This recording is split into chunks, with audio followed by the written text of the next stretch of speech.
Governor Newsom is heading into Election Day tomorrow with a sizable lead. Depending on the poll, it's anywhere from 10 to more than 20 points ahead of the yes on recall camp. But how accurate are these polls? News 8's Richard Allen finds out.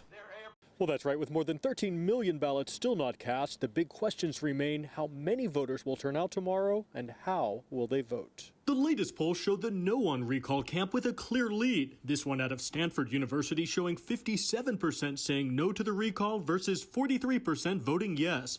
But News 8 political analyst Laura Fink says that polling often needs to be taken with a grain of salt. Now we're at maybe an entire shaker of salt that we've got to take with our polling. Fink says this is because the biggest variable at play is also the most difficult to predict. And that is who is going to show up to turn that ballot in either in advance of the election or on election day. And while of the more than 8.5 million mail ballots already returned statewide, 52% are from Democrats and 26% from Republicans, one huge question remains. How many Republicans are going to turn out? We know that red waves occur on election day. This is Gavin Newsom's political survival on the line. Thad Kauser is chair of UC San Diego's political science department. And I think in this race, the most consequential thing the polls have done is clearly shown that Larry Elder has all of the momentum on the Republican side. Polls consistently show the conservative talk show host would garner over 29% of the votes out of all candidates vying to replace Newsom. I think that's actually worked to Gavin Newsom's benefits because